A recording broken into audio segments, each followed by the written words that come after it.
King Hugo's huge ego. That's tonight's story. It is by Chris Van Dunson.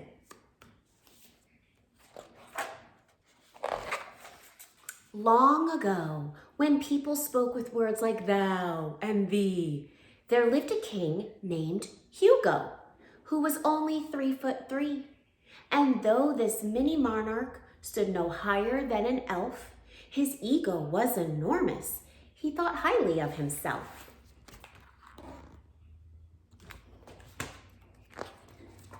Yes, Hugo was a cocky king, as boastful as could be. To him no other person was as wonderful as he. He made his subjects bow to him whenever he was nigh. It pleased him to look down on them each time that he went by. What do you guys think about this man?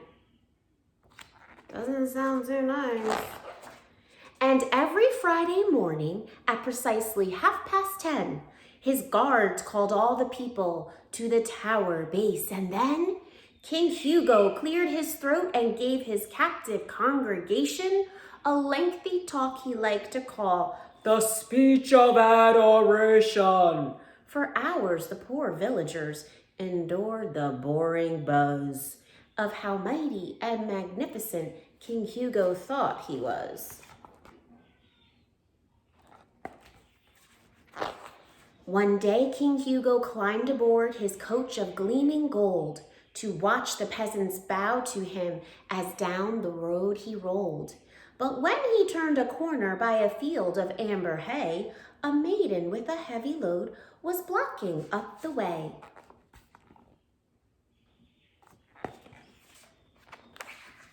The heralds blew their trumpets, then called out to the lass, "Step aside and bow your head, allow the king to pass." The girl, whose name was Tessa, said bluntly, "Go around." She didn't want to drop her load and bow down on the ground. The king began to rant and rave and spout and spit and sputter. "Roll on," he barked, and then they bumped poor Tessa to the gutter. How rude. She landed in a rivulet. Oh, what a muddy mess. But little did King Hugo know she was a sorceress, the kind with special powers like a wizard or a witch. So she cast a spell upon the king while merched in the ditch. "A pox on you, O cocky king, in robes of ruby red. Let's see if all your arrogance can fit inside your head." The next day when the king awoke, he climbed down from his bed and gazed into his looking glass admiringly and said, "I do believe, dear Hugo, you're more handsome than last night." But when he put his crown back on, it felt a little light. Then he donned his crimson robe, the one with ermine fringe. "How grand I am!" the king exclaimed, then felt a little twinge. His crown seemed even tighter now, yet Hugo did not care. He hollered from his window to the people in the square, "Say, who's the most majestic king? 'Tis I, you must admit." But when he pulled his head back in, it almost didn't fit. Boys and girls, what is happening to King Hugo's head? This reminds me of Pinocchio. Every time he claimed to be the greatest in the land, the king perceived a tingle and felt his head expand. But he continued bragging in his overstated way, and so his head kept bloating, bulging bigger every day. Oh, look at that. Bigger and bigger and bigger. By Friday, Hugo's head was huge, but still he didn't know that his self-directed compliments had caused his head to grow. His speech of adoration was scheduled as before, but when he reached the tower, he could not fit through the door. Oh my goodness, what a head. Ginormous.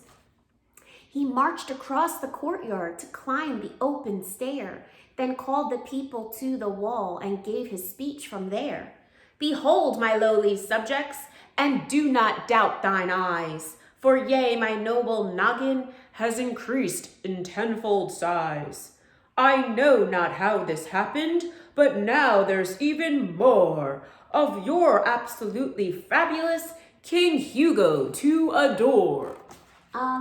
No. He's not getting the lesson. The more he talked, the more he grew, till suddenly a squall. Do you guys know what a squall is? It's a big gust of wind. Hit the king's gigantic head and pitched him off the wall. Fell right out the window, down the wall. He floated freely through the air, then landed with a thud.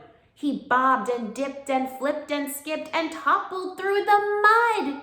He tumbled topsy-turvy as he bounced along the lane. Look at this.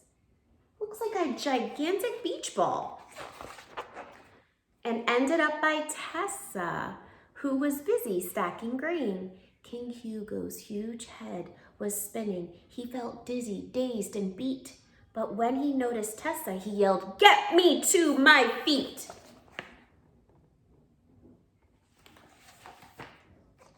So sassy.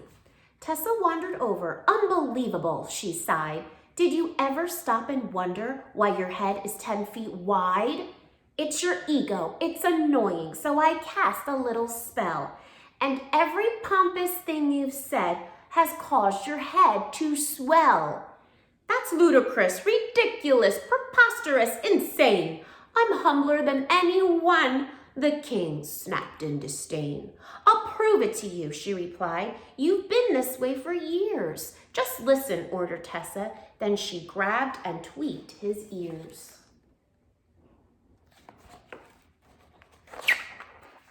Suddenly, a blast of air exploded from his head, along with all the haughty things King Hugo's ever said.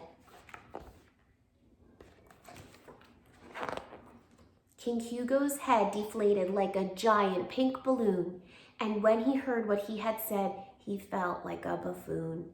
Sheepishly, he said to her, "I do apologize." Then he looked at Tessa with his big, sad puppy eyes. Their glances met, and instantly she felt her heart go zing. Could it be, deep down inside, she liked this kind of king? The king got up, he took her hand and bowed down on his knee. He gazed at her with tenderness and then spoke humbly. "Your spell has opened up my eyes. I've been kind, unkind, and rude. Please stay with me and teach me how to change my attitude." Oh, I love this story. He got the message. What happened next was kismet, yet truly unforeseen. He became a better man, and she became a queen. They ruled the kingdom kindly, in a fair and friendly way, and everyone lived happily forever and a day.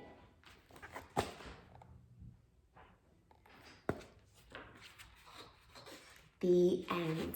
Boys and girls, I like that story because it had a great message, and it talked about how we shouldn't have attitudes that are rude and annoying, right? We should have attitudes that are humble and filled with gratitude. I hope you have a great night.